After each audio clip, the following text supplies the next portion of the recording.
Puji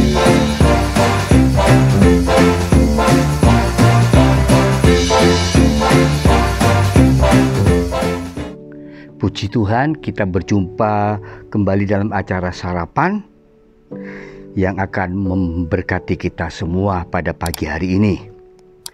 Mari kita mau merenungkan dalam acara ini, yaitu di bulan Desember yang kita tahu dalam bulan sepertinya ya Natal, ya kita akan belajar bersama-sama. Kita akan buka Alkitab kita di dalam 1 Yohanes pasal yang keempat, ayat yang ke-8. 1 Yohanes pasal 4 ayat ke-8. Barang siapa tidak mengasihi, ia tidak mengenal Allah. Sebab Allah adalah kasih. Kalau kita merenungkan ayat ini, kita bisa mengambil sebuah ayat yang sangat menarik, yaitu disebutkan bahwa Allah adalah kasih. Jadi salah satu sifat daripada Allah adalah kasih. Tetapi kita tahu bahwa kasih Allah itu adalah kasih yang paling tinggi, yang tidak kita dapati di dalam hati daripada manusia. Justru itulah, jadi kasih itu tidak dapat dipisahkan dengan Allah. Dan kasih itu Allah sudah buktikan dengan kelahirannya di bumi. Seperti ada yang tertulis di dalam Injil Yohanes pasal yang ketiga, ayat yang ke-16 yang sudah tidak asing bagi kita. Itu adalah suatu bukti Allah mengasihi kepada kita umatnya. Injil Yohanes pasal yang ketiga ayat yang ke-16. Injil Yohanes pasal yang ketiga ayat 16 ditulis, karena begitu besar kasih Allah akan dunia ini, sehingga ia telah mengaruniakan anaknya yang tunggal, supaya setiap orang yang percaya kepadanya tidak binasa, melainkan beroleh hidup yang kekal. Di dalam bahasa Yunani ditulis kasih, di sini tulis dengan kasih agape.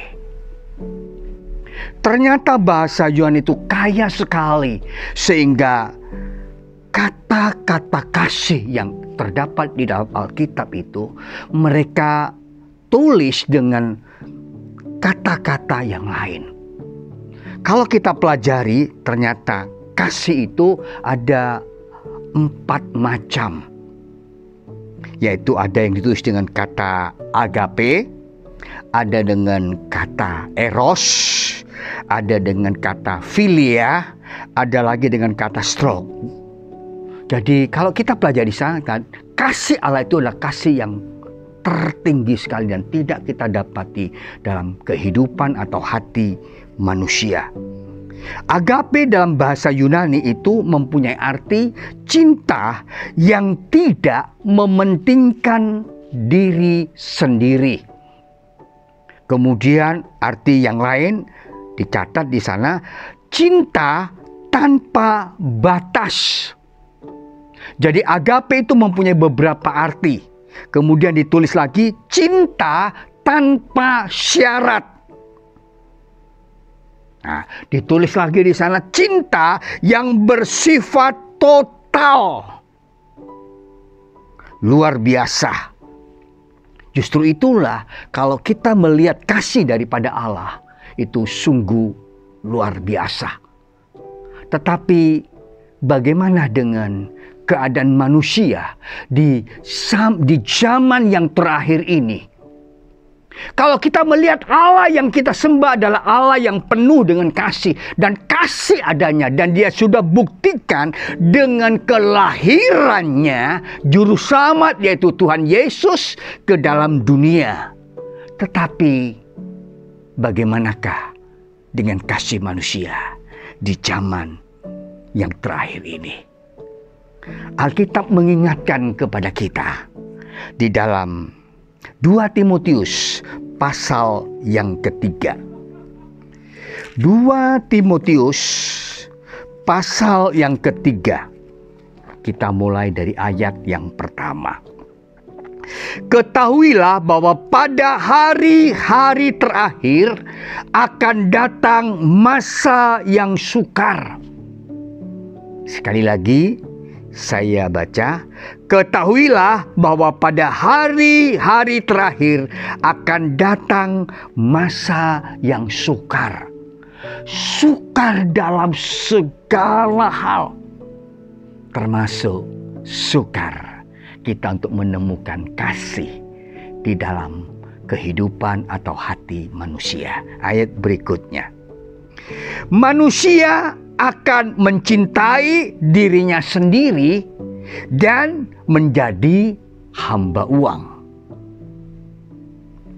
Mereka akan membual dan menyombongkan diri.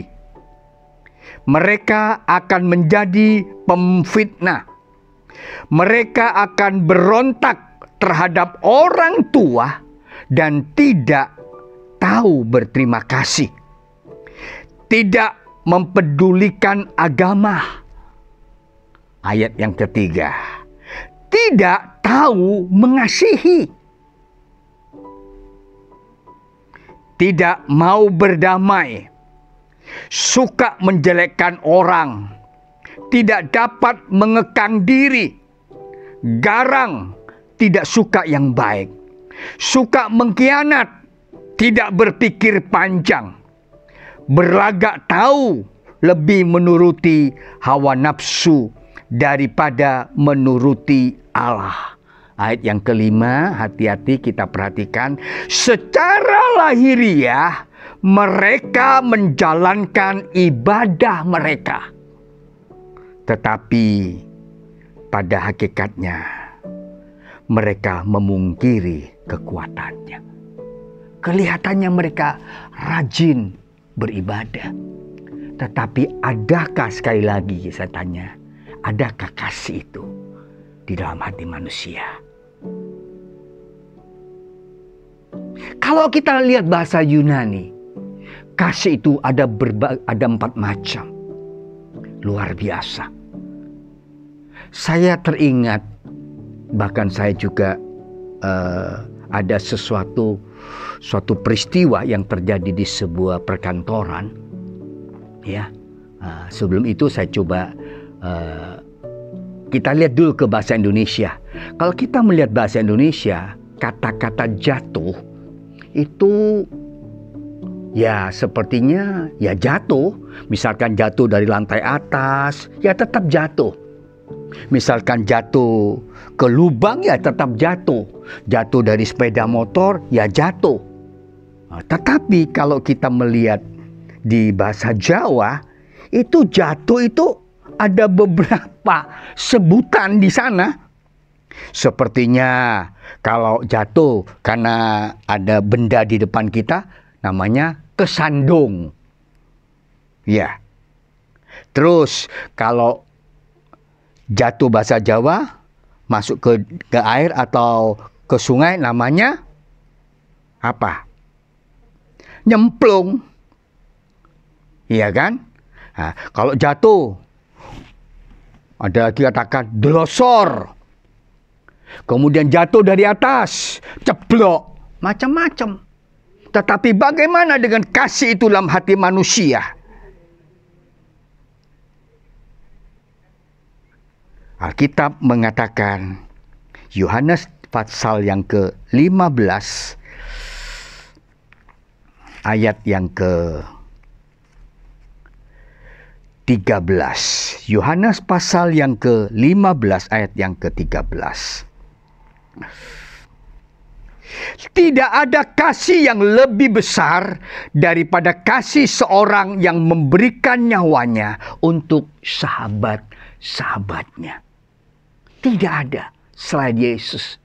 Tetapi tadi dalam 2 Timotius dikatakan bahwa inilah keadaan hati hati manusia, keberadaan kehidupan manusia di zaman yang terakhir ini. Manusia sudah kehilangan kasih. Begitu sukarnya kita mencari apa yang itu disebutkan atau dikatakan dengan kasih.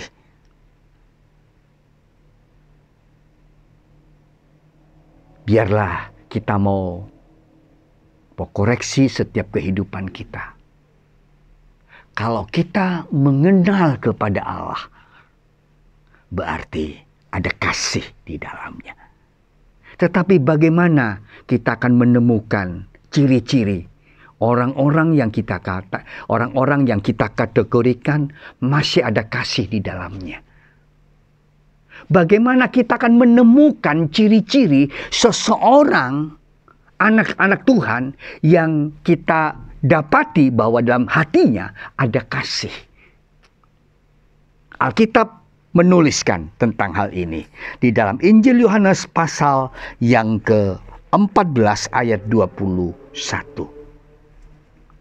Injil Yohanes pasal 14 ayat 21 dikatakan, barang siapa memegang perintahku dan melakukannya, dialah yang mengasihi aku. Dan barang siapa mengasihi aku, ia akan dikasihi oleh Bapa-Ku, dan aku pun akan mengasihi dia dan akan menyatakan diriku kepadanya.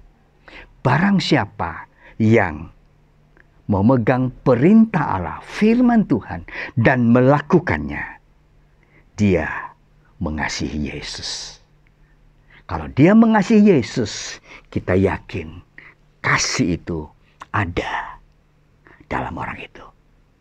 Biarlah kita ingat bahwa kasih itu Tuhan yang luar biasa. Ada suatu peristiwa di sebuah kantor pemerintahan. Ada seorang atasan, seorang pimpinan kantor itu memperhatikan salah satu bawahannya, seorang ibu.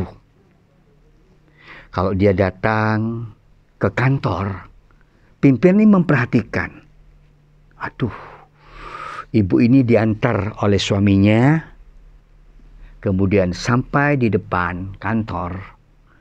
Suaminya turun dari mobil, cepat-cepat dia keluar dan dia membukakan pintu untuk istrinya. Setelah dibuka pintu istrinya turun untuk masuk ke kantor untuk bekerja. Kemudian suaminya menutup pintu itu kembali dan pulang setelah mengantar istrinya.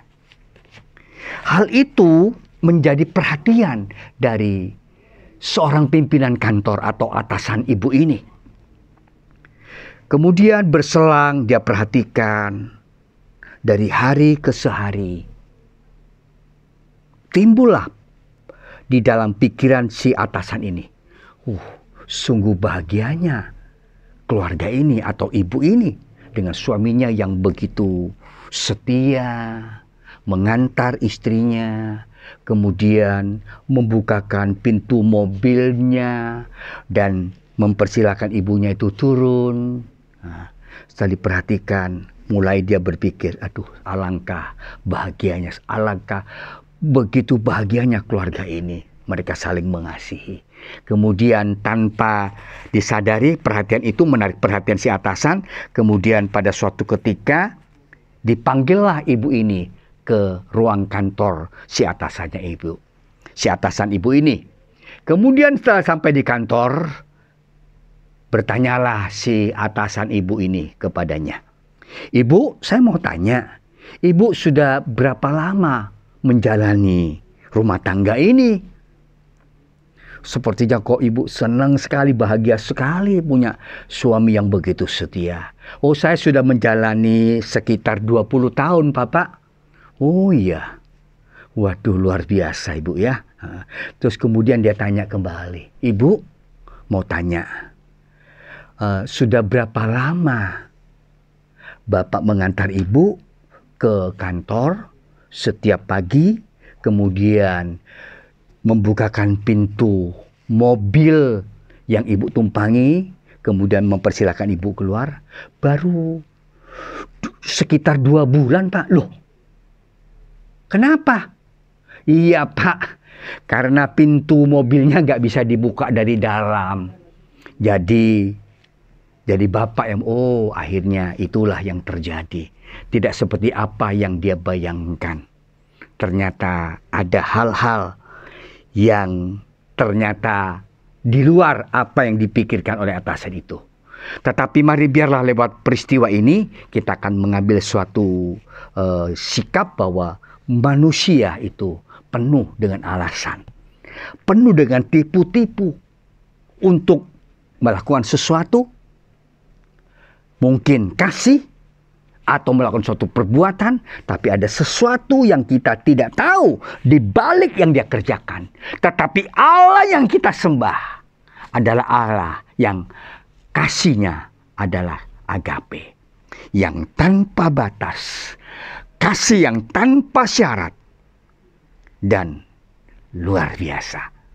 Biarlah renungan firman Tuhan pada pagi hari ini menjadikan berkat bagi kita, untuk kita mau memiliki kasih Yesus di dalam setiap kehidupan kita, untuk kita dapat memancarkan atau melakukannya buat orang lain. Tuhan Yesus memberkati.